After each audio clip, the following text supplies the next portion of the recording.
What's up, everybody? Welcome to the first episode of For the Love of Sports podcast. I'm your host, Malik. I'm here with my two boys, Corey. I've known Corey since the sixth grade. We've been friends for about 15 years, played Little League football, and played against each other in high school. I'm also here with my boy, Jay. Known him since my first day at college at Shenandoah University. So we're here to talk to you about sports. Corey? What's up, everybody? I'm Corey. Big Bucks fan, big football guy, fantasy football guru, soon to be a high school football coach. So all football all the time. That's me. What's going on, everybody? Jay Hunt, Jay, Jordan, whatever you want to call me. I'm a big Chargers fan over here, NBA, Knicks fan, former Division III athlete at Shenandoah University, like Malik mentioned before. So I'm coming at you with all things NBA and more. So tonight's a special night, not only because it's our first episode, but today was the NFL trade deadline. The World Series is on, but I also got to give a shout out to the Shenandoah University women's soccer team and our SU field hockey team. They both won the first round of ODAC conference play. ODAC is the Old Dominion Athletic Conference. Our women's soccer team was the 8th seed in the tournament. They upset first seed Bridgewater, our rival, in penalty kicks. So it was very exciting. And then our field hockey team was the 3rd seed, and they beat the 6th seed Randolph-Macon at home 3-1. I was there. It was exciting. Now I'm here. So let's get into our first topic, NFL trade deadline. Takeaways. What do we think, boys? First, I think that we mentioned a record for deals done on trade deadline day. So that's big. 10 on one day. It's crazy. For me, I think the most impactful trade will be Nyheim Hines to the Bills. I think inserting like a versatile back that can catch out of the backfield and that speed. He has more pop than Devin Singletary, and I think what they had drafted. What's his name? Cook's brother. I can't remember his first name though. James Cook. That's what they drafted James Cook to be as a receiving back, and so now they get both in one. And they got rid of Zach Moss. They traded him away, so they kind of lose that big body. But Devin Singletary, I mean, he's kind of a light bruiser. He's not a bowling ball, but he can definitely hit. And I think their run game, they use check downs a lot as a part of their run game, essentially. And then when you have a guy as big as Josh Allen who can run for 50-plus yards a game if he really wanted to. I like that move, though, because out of all the trades done today, I think, like you said, he'll be the most impactful. But I also like Roquan to the Ravens because that's a big-time acquisition on their part. Yeah, that's going to be something long-term, too. I think the Ravens are going to try and get a deal done with Roquan. And they didn't give up too much, in my opinion. A second and a 5th round pick. I mean, and this is a guy that leads the league in tackles. So exactly. All I'm saying, they have the backer, and they just drafted Kyle Hamilton. They got it brewing up there again. It's getting something. And then you got a quarterback too with Lamar. Yeah, but they still won't go get a wide receiver, bro. That's the thing that kills me. They got Deshaun Jackson, baby. Yeah, at 35. Come on. I don't know though, but on paper though, they do look really good. Because if you got Marlon Humphrey, Marcus Peters, they got Chuck Clark, I think, still. So yeah, they Patrick Queen. So they looking good on paper. On paper. Yep. And when I saw Tua shred them up, I was like, I don't know, baby. I'll tell you my favorite trade. It was TJ Hawkinson to the Vikings. Yeah. Absolute fleecing. That was ridiculous. That was my least favorite trade of in recent memory. Like as a Lions fan, as somebody who I'm obviously not a Lions fan, but I'm saying as somebody who watches Lions football like sometimes, and just thinking about Lions fans, how can you trade such a young talent inside of the division? You literally are going to have your fans watching him score touchdowns on you twice a year, and maybe he doesn't re-sign with Minnesota, but on the pretty significant chance that he does, do you really want DJ Hawkinson for the Vikings that whole time for the No. next 10 years? For the next 10 years, it's going to be ridiculous.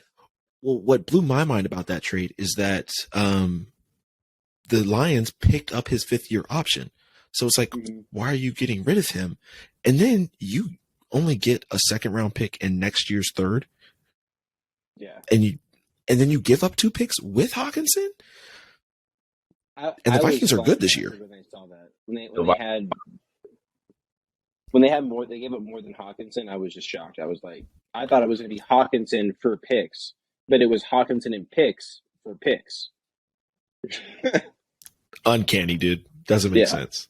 But I like what the Vikings got going on over there, because you add them with Jay Jettas over there cooking up.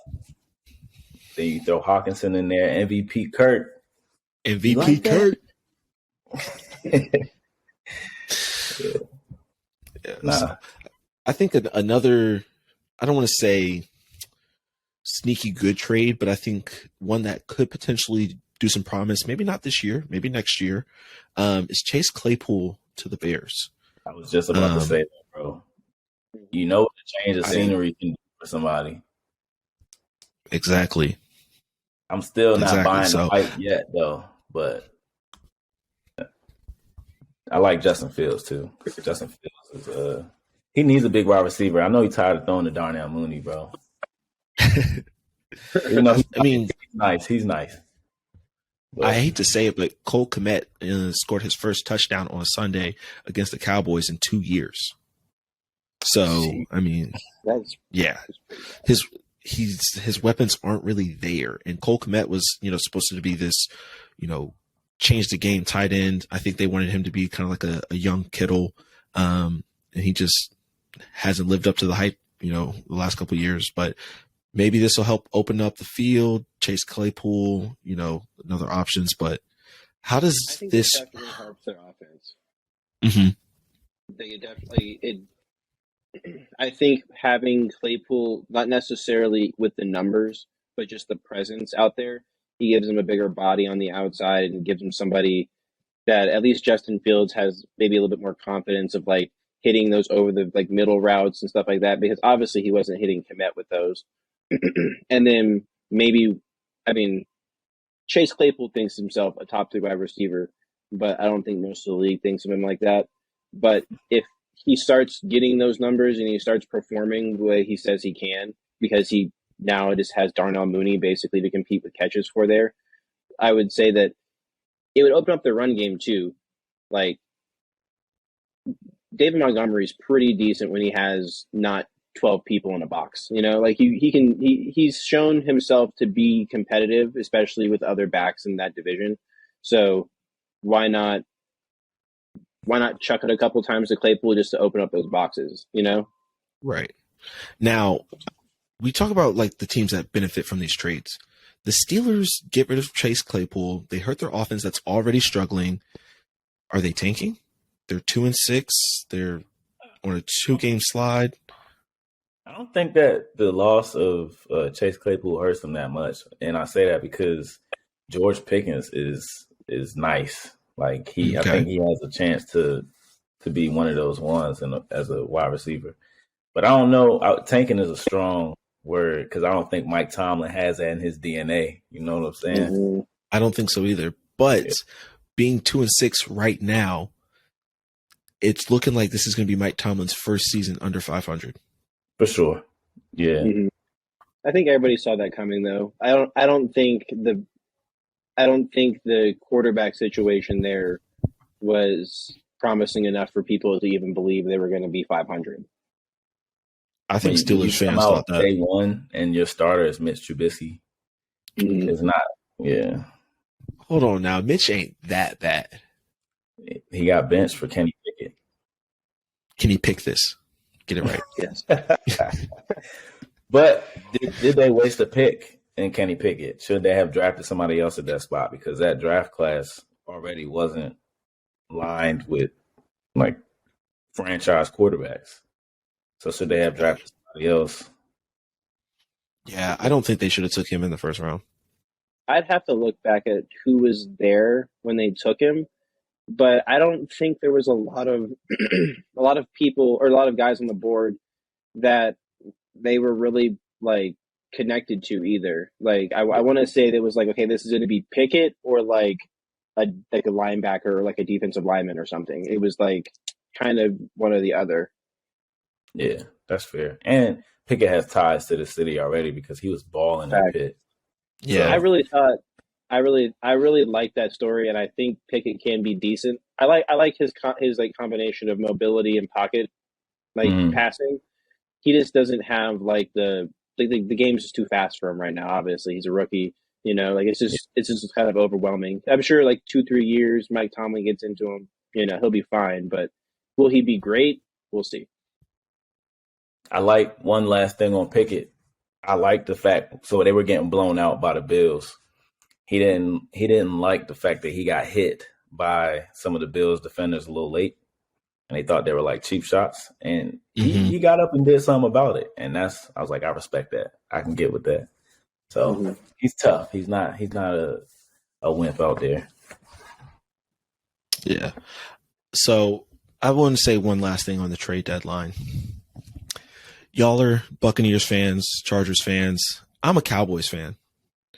Jerry Jones messed up. No moves. I know they tried to get Brandon Cooks. It didn't work. Okay, you got to do something. But I will say the only way that this bypasses, I'll let it go, I'll let it slide, is if in a couple weeks we get Odell. That's the only way that I'm going to forgive Jerry Jones for this.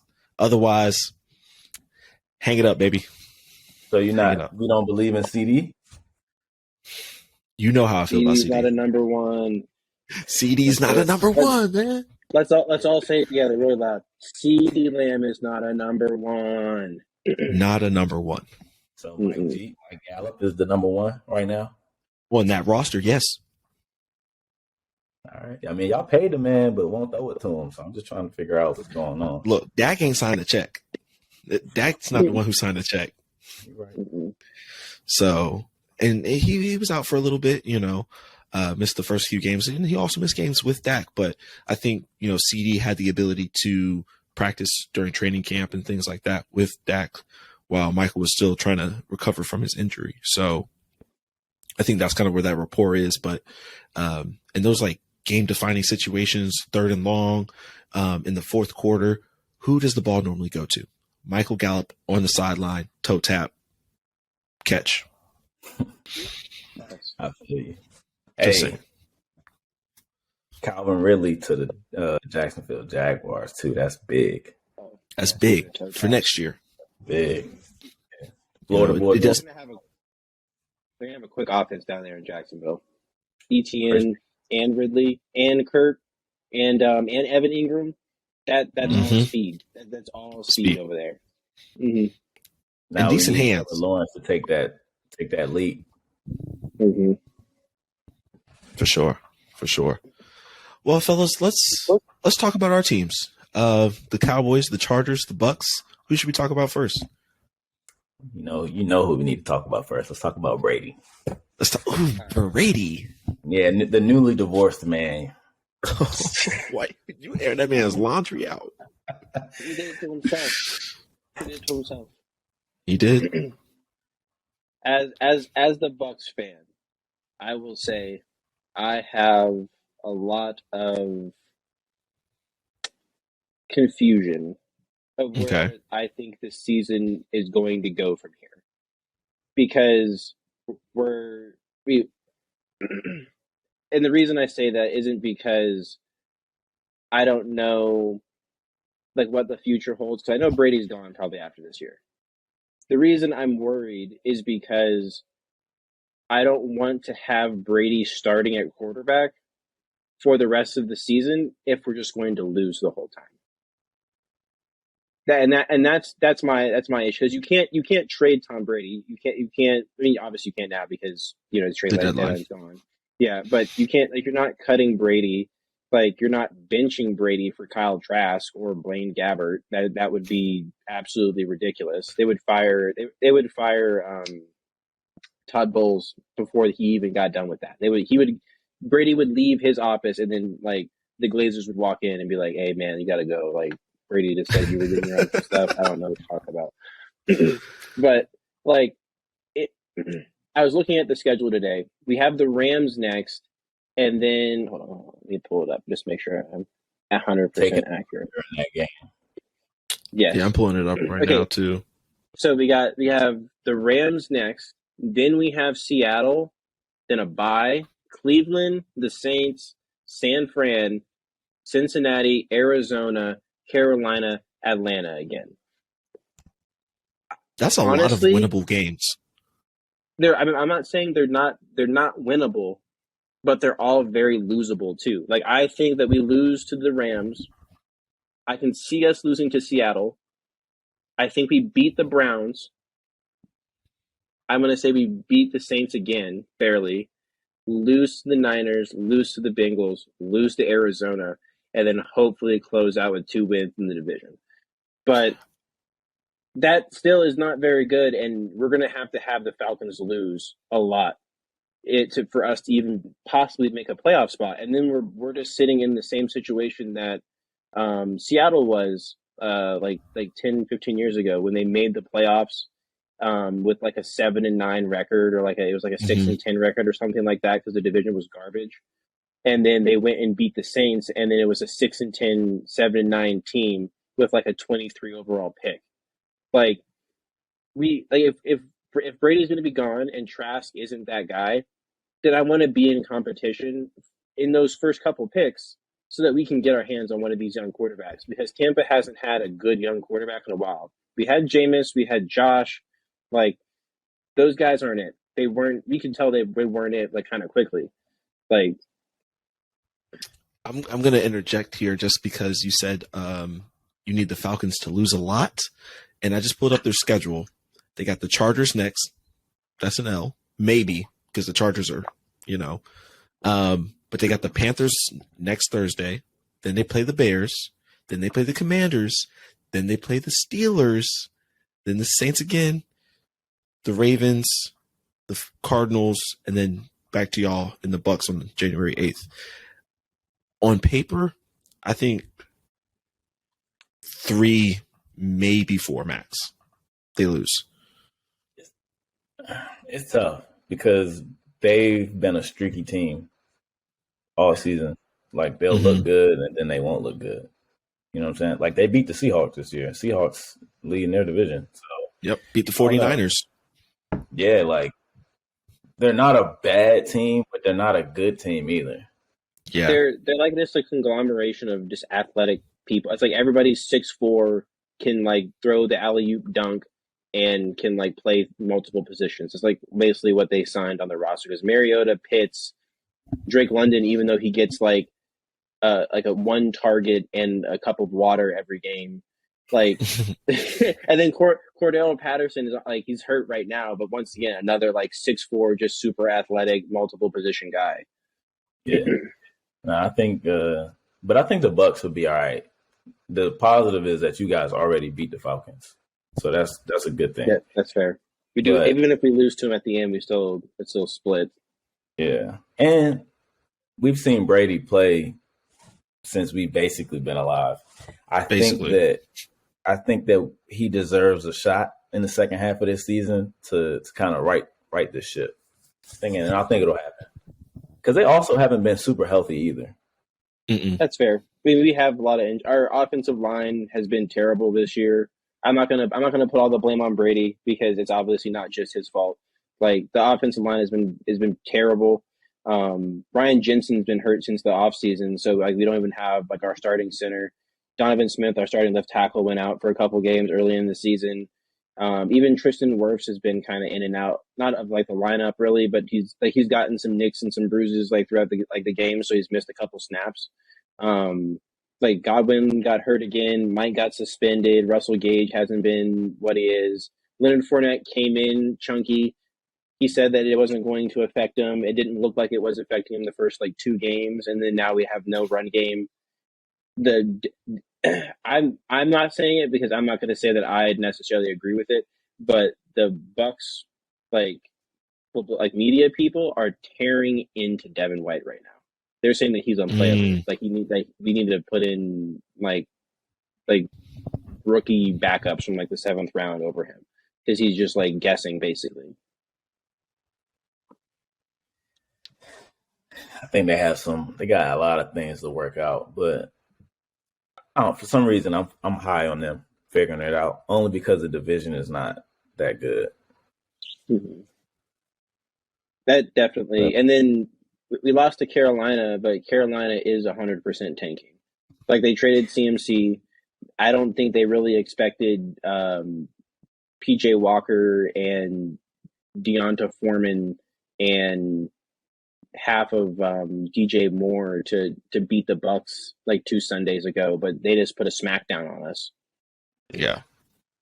Now, because you brought the Panthers up and them tanking, I'm going to put the speculation out there. Did DJ Moore take his helmet off on purpose? Extend that field goal? And I only say that because he dropped a pass over the middle that he was pissed about. He should have caught. Okay. And I think that him catching that deep ball was just like him, like, I'm him. I told y'all I was him. I showed y'all I was him. But then, obviously, you got to keep your helmet on, bro. Like, yeah, emotion got the best of him. And I think, like, as a football player, I get you're supposed to leave your helmet on, but like your emotions, you know, they get the best of you sometimes, especially in that situation. Clock's about to run out. You just tied the game up. Like, I think the NFL is cracking down too hard on celebrations. There was a ex-ref that came out and said that because he was out of the back of the end zone when he took his helmet off, it shouldn't have been a penalty. Oh, that's even worse. Yeah, he wasn't technically still on the field. So, if he was trying to cause a penalty, he did a bad job of it because it shouldn't have been a penalty. But I do agree with you that I think the refs are doing too much when it comes to like cracking down on that stuff. Like, yeah. Like let dudes get hyped. Like that's what we like to see, and it completely ruins the mood of the game when you have like a huge play and everybody's like, and then all of a sudden all is yellow and you're like, all right. And I will say that it wasn't necessarily excessive celebration penalty. It was unsportsmanlike conduct. So I will clarify that, but I still I don't think it's unsportsmanlike to do that personally. No. It's just raw emotion. Yep. All right. Cowboys or Chargers? Let's go to Jerry's world, baby. All right. Jerry's world. I like where we're at. 6-2. We looked pretty good against the Bears. There was a lot of hiccups. Like a Hall of Famer. Tony Pollard put Emmitt Smith jerseys on and went crazy. Show y'all something real quick. But no, I think we're in a good place. I think defense definitely has got to tighten up. Can't give up almost 250 yards on the ground. Got to crack down on that. Great pass defense, but with a weak passing offense like that, like that's what's expected. But you got to be able to stop the run. Gave up 3 touchdowns first time all season. Gave up 2, or might be the second time. I think we gave up 3 to the Eagles. But still, Dan Quinn doing an amazing job as a defensive coordinator. Cowboys lead the league in sacks, 33 this year. Very impressive. Lead the league in quarterback pressures. So we're getting there. We got some dogs on the outside. You got Tank Lawrence. You got Micah Parsons. Dante Fowler. He's kind of reemerged a little bit back in Dallas. Anthony Barr does a good job getting back there and applying pressure. I'll be completely honest. I didn't think we would be 6-2 at this point in the season, especially with Dak getting injured right after the Bucs game. We didn't look good during that game. And then, Cooper Rush, man's didn't play that much. He's He's been around the league a little bit.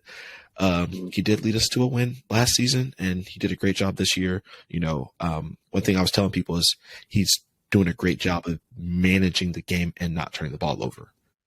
And So there's no as a backup, controversy, huh? not at all. Not at all. Yeah, There's I what don't think so. the only potential controversy was, in my opinion, did Dak come back too soon? I was personally in the opinion of, let him stay out until after the Bears game, go into the bye, be perfectly healthy, coming out of it, attack the season. But he's looked good. I don't, see anything with my eyes, and it doesn't look like anything's wrong with him. So coming out of the bye, we're 6-2 right now. I think here's our next slate of games. We go to the struggling Packers. Personally, I think we win. Win. It's a win. We play at Minnesota. I think that's an L. I think, Justin Jefferson you versus guys can Anthony compete. Brown. I think it depends on the defense. If the defense can get pressure on Kurt, I think you guys come out with the win on that game. But if you just let Kurt sit back there and dice you up, it's going to be a long game. I agree. And they just got Hawkinson. So now I'm actually a little bit Exactly. more worried. But I still think we'll compete, but I think they'll edge us out. We have the Giants at home. Dicey. I don't know. On paper, I wrote it down as an L because we already beat them. I feel like we're going to split. We got the Colts next week at home after the Giants. I think that's a dub. We play the Texans, which I think is a trap game, but I think we'll win. We go to Jacksonville, another win. Play the Eagles at home with Dak. Hopefully everything's looking good still. Personally, let's argue about it. We're going to win. We're winning. You better hope that run defense holds up against them boys. Oh my God. I know.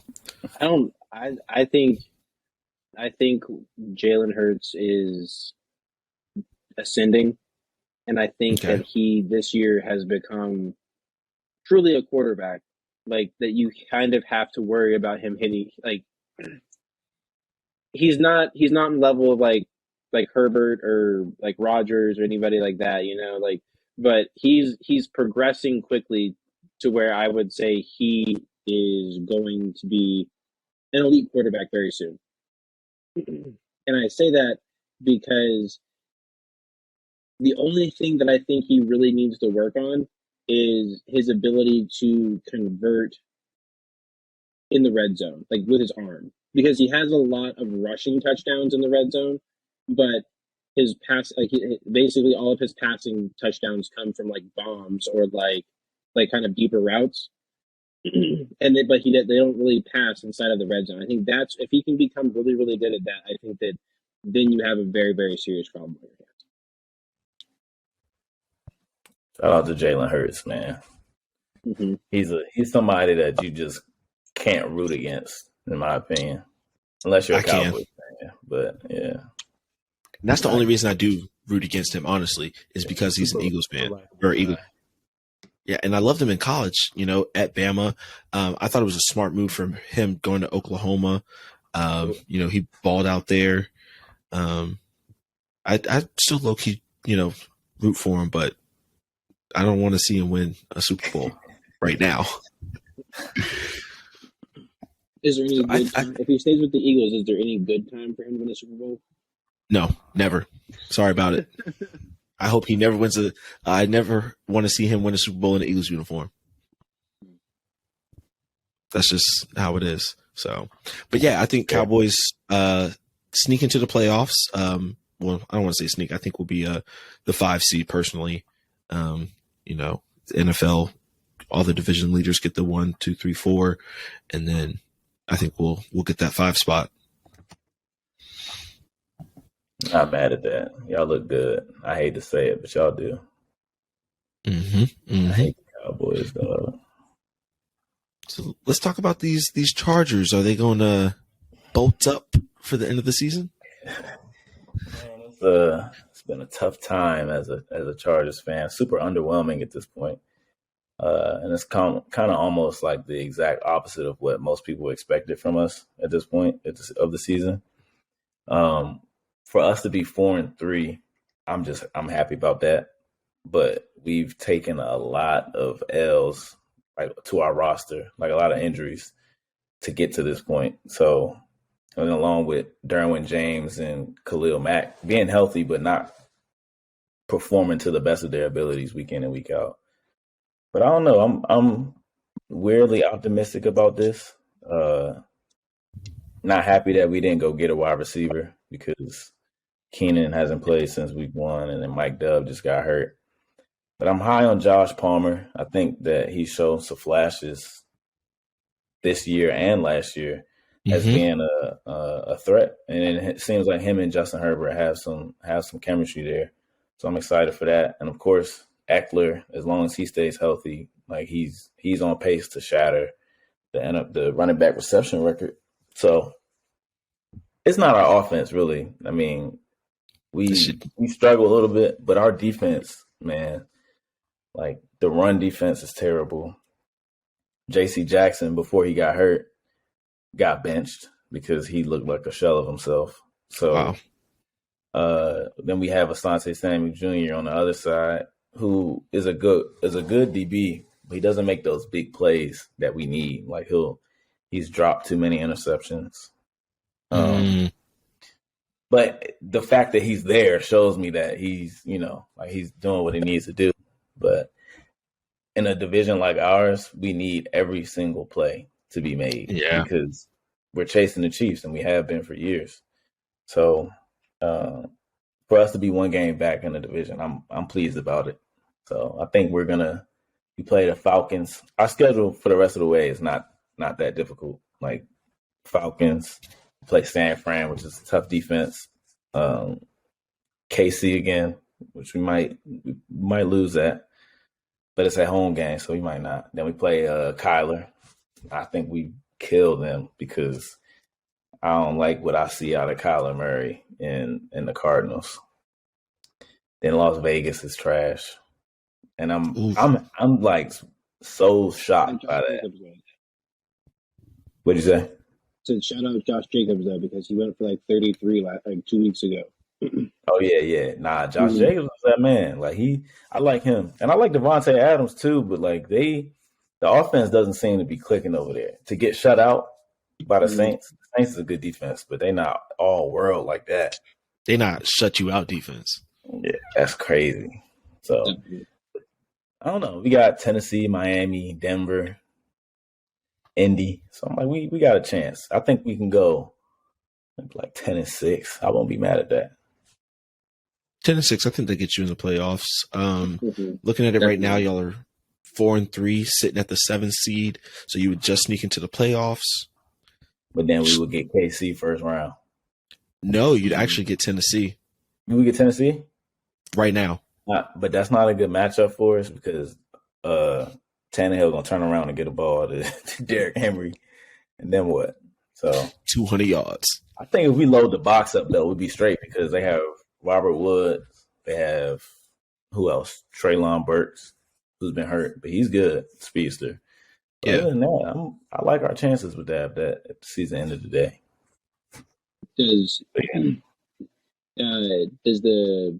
Does Malik Willis like change that for you if it's Malik Willis starting for the Titans?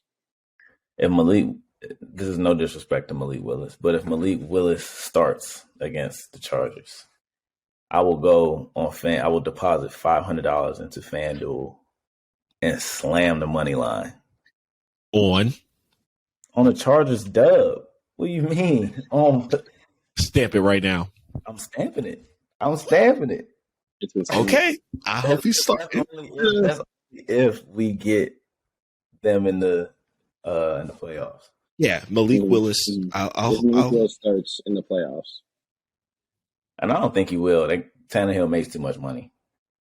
Nice. Unless he's hurt, obviously. But watch though. I think we're gonna get the clicking again. Justin Herbert's gonna start spinning it again. He's gonna be straight. We just need Mike Dub back. We need Joey Bosa back. And then we'd be all right. Cool. Oh, and we might get Rashawn Slater back later in the season. Pro Bowl left tackle as a rookie. We need him. So. Oh, yeah, definitely. Yeah, we might be all right there.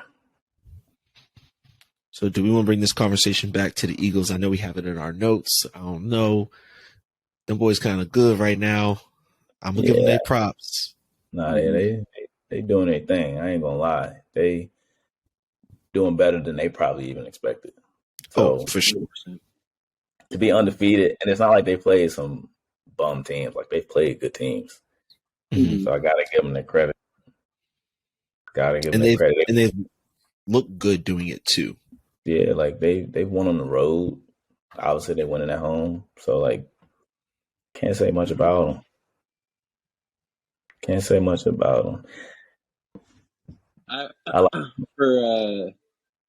For the Eagles, I think that they're probably the best team in the NFC right now. I don't know if that's a hot take or not. I don't think it is, but I can't think of anybody that honestly, if you gave me the Eagles or the field right now, I might take the Eagles because the Rams look terrible, the Bucs look terrible, the Packers don't really have it on. I mean, maybe Minnesota. I'll give you Minnesota. Minnesota looks like with the addition of Hawkinson, Minnesota could be those guys this year. But we've seen them in the playoffs, and they always do something wrong in the playoffs. So I think if Jalen Hurts can keep it together, I think the Eagles. I think the Eagles may be those guys. Minnesota got fleeced in the playoffs. Mm-hmm. Wasn't that them with that Saints call? The Saints no call. The passing. No, who was that? That was the Saints. Yeah, the Rams. Saints and Rams. They had the Minnesota Miracle though with Stephon. Oh yeah, it was Steph Diggs. Yeah, it was Steph Diggs. I remember that. But yeah, I think the Eagles. They're not going to the bowl though. We know that. I don't think they're going to the bowl. Should we? It's halfway through the season. Should we make our guesses? Yeah, let's do it. Let's do it. All right, Corey, you first. All right, I'm gonna say it. I'm gonna say it's the Bills and the Eagles. Bills and Eagles. Right now, my best guess. Malik, who you got? Should I be realistic or should I be like one of your usual Cowboy fans? Be realistic. This is our year. This is our year. We're going to the ship, baby.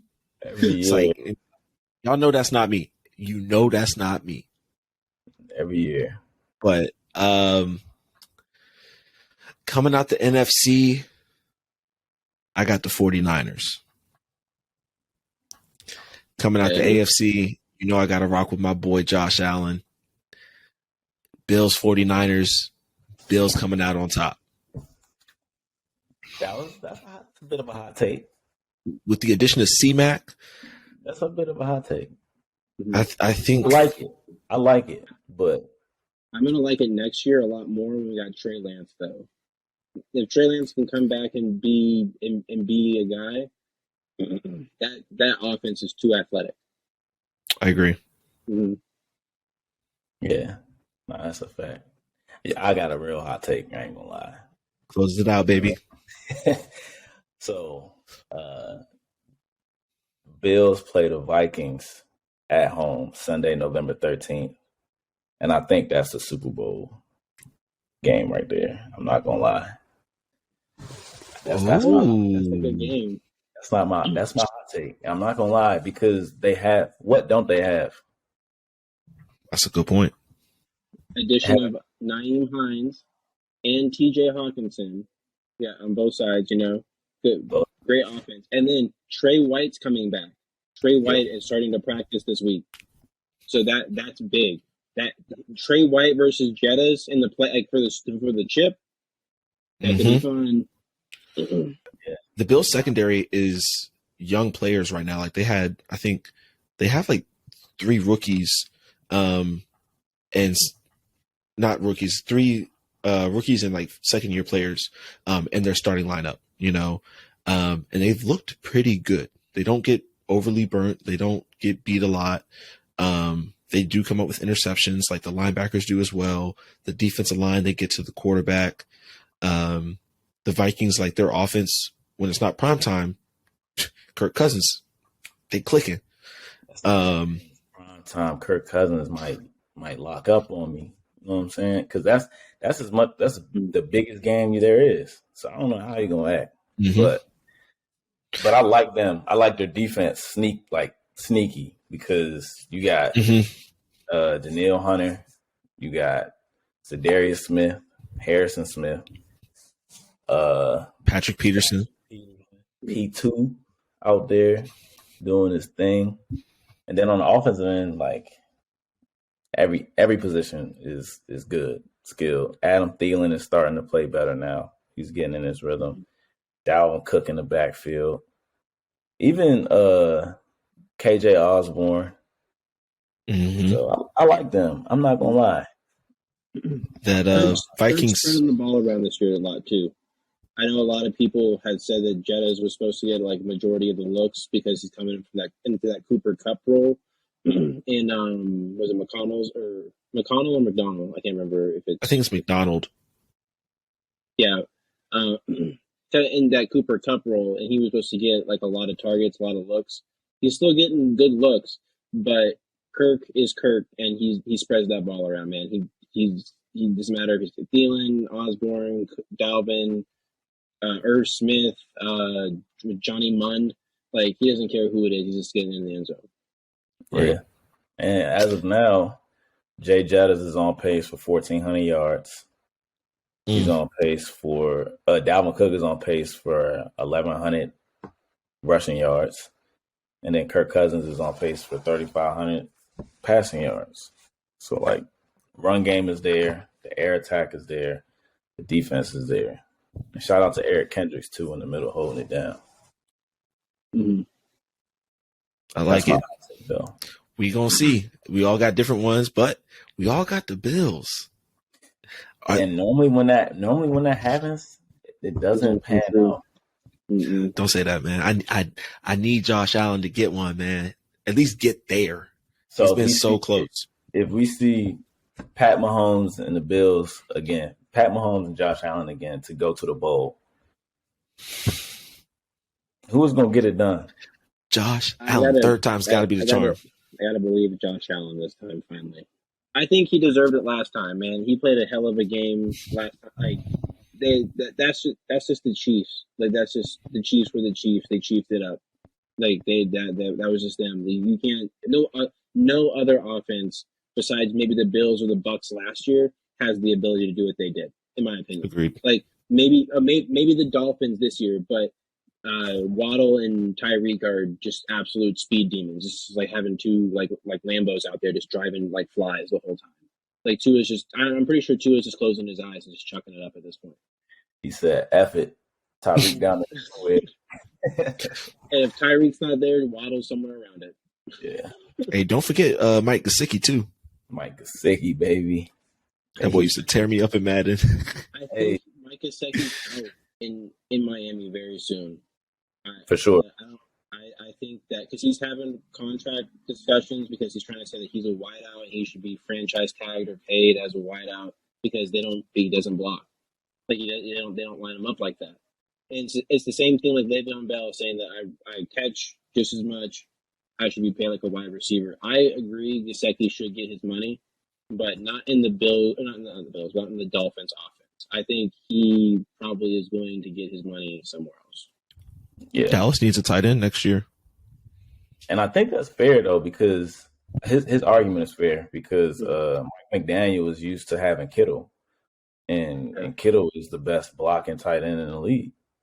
Gesicki is not that physical, so like you said, I don't know. You're right, though. He is going to be out of there real soon. And then, not to harp on the trade deadline again, but Jeff Wilson went to the Dolphins. So once again, another connection there. I'm sure. Yeah. I'm sure. The Niners offense and the Dolphins offense are going to be basically mirror images of each other, just different like calibers in certain spots. You know. Yeah, because Raheem Mostert is kind of like rejuvenating himself out there too. Mm-hmm. So yeah, that's a good point. Actually, I have a quick question though, because we were talking about the Bills and the Chiefs. How do we feel about the overtime rules? Oh man, dude, I could go on, but I think both teams should get a chance to score. I do appreciate that the NFL has taken it from, oh, you can just score a field goal and you win, to you at least have to score a touchdown. I appreciate that. But I think both teams should get a chance to score, in the sense that, college-like-ish, but then we see things like Josh Allen last year. That's a prime example of, like, give him a chance. Let it go on and on, because that probably would have gone into, like, quadruple overtime. And I would have watched it. I'd stayed up to 1 a.m. and watched it. So it's tough because the way the league is going is they want to see more scoring. So that the rules on the defensive side are just, they're not made for the defense to win. You know what I'm saying? So, like, why not give the offenses a shot if that's what you're going to do? Mm-hmm. I think that the focus on trying to make the game more offensively pleasing is not good for football, like, overall. Like, I think there's been people have lost the art of tackling in the NFL, and I think that leads to a lot of injuries, and I think it leads to a lot of inflated numbers and stuff like that. I get it for fans. Obviously, you want to see big plays, you want to see big hits, stuff like that. But I think that if you start fixing the rules to shade towards heavy offensive play, you start getting into, like, a basketball kind of realm, in my opinion, because basketball is like that, is that kind of sport. It's fast paced, a lot of scoring. And I think the NFL has its pocket, it has its niche in what it is, and it needs to have that balance. Otherwise, it'll just get lost in itself and it'll become the XFL. Hey, the XFL is coming back. Mm-hmm. Shout out XFL. Shout out to XFL. Mm-hmm. Yeah, we doing that again. DC Defenders, that's our team. For sure. So, all right, fellas. One last topic that I want to get into real quick. The CFP rankings, they came out tonight. So we got Bama at 6, Michigan at 5, Clemson at 4, Georgia at 3, Ohio State at 2, and undefeated Tennessee at number 1, baby. Let's talk about it. Hendon Hooker, baby. Heisman me now. Let's go. Let's talk about it, though. Bama, me the Heisman. Bama at 6, only because of the loss. Absolutely. But I think they're better than – I don't know if they're better than Georgia, but I do think they're better than Michigan. Okay. I don't – as a Michigan fan, I'm surprised we're above Bama as well, but I think our offense has figured it out.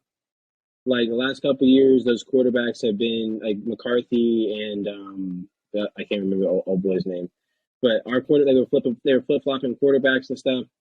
Just run the ball, like like those boys are beasts back there. Just give them the ball, get out of the way, pass when we need to, play good defense. That's Michigan.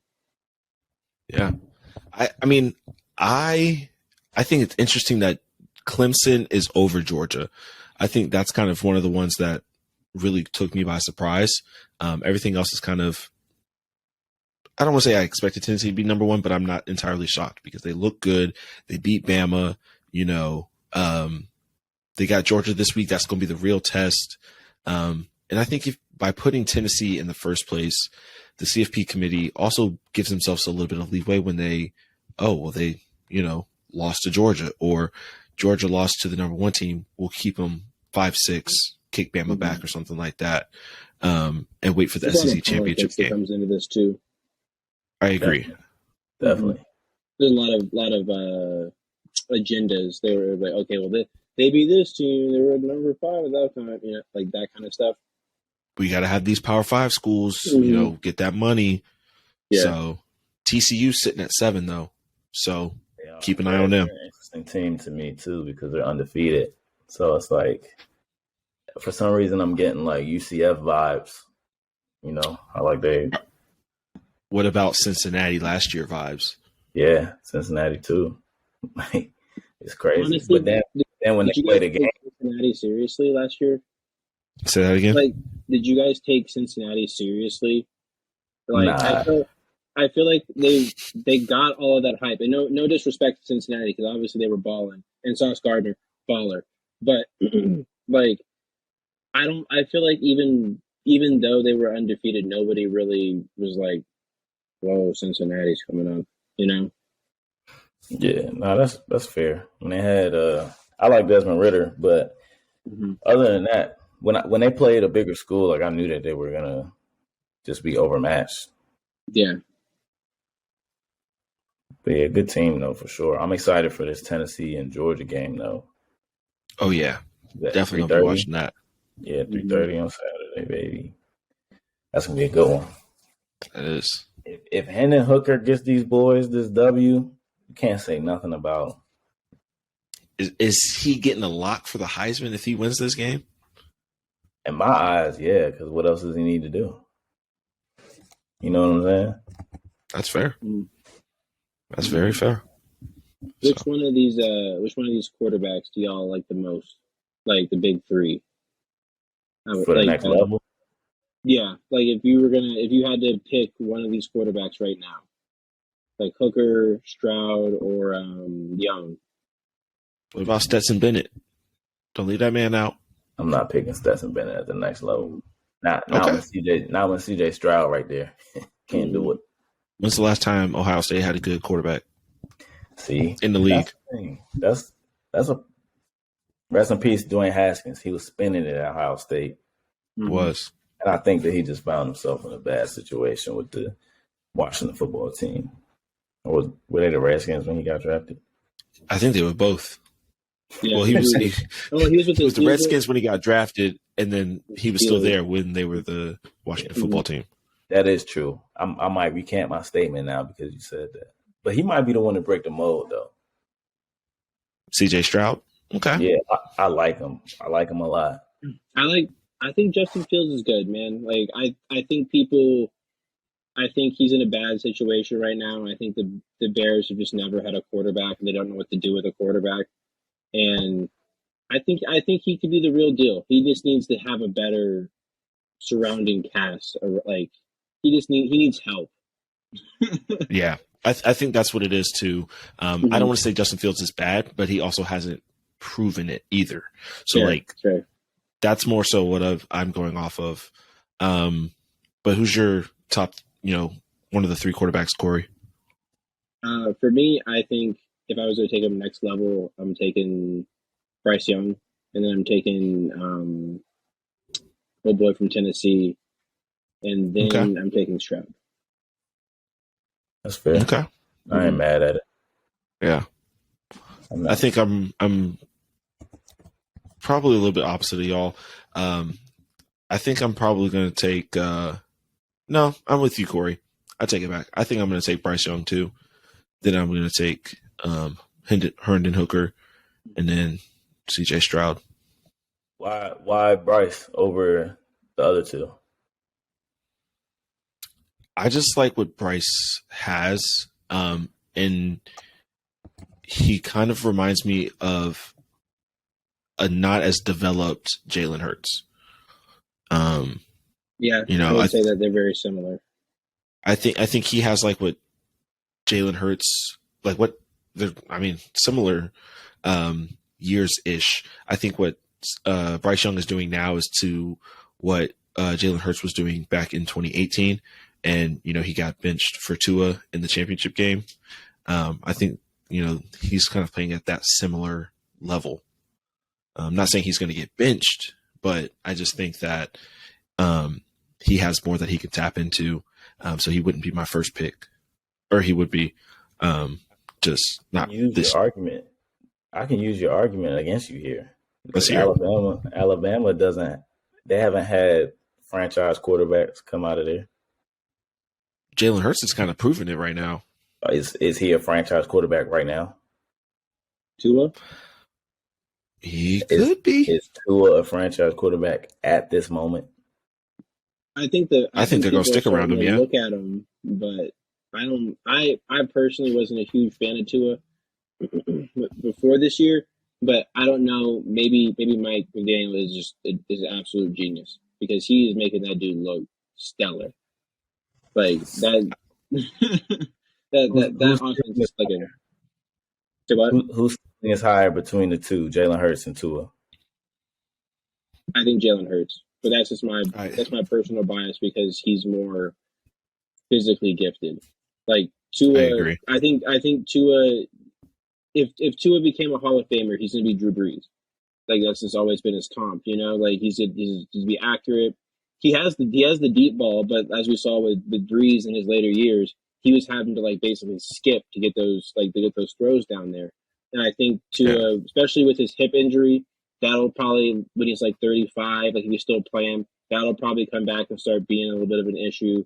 If he racks up any kind of like upper body or like more concussions, that could be kind of an issue. Jalen Hurts, I think, is just built like he's just built a little bit thicker.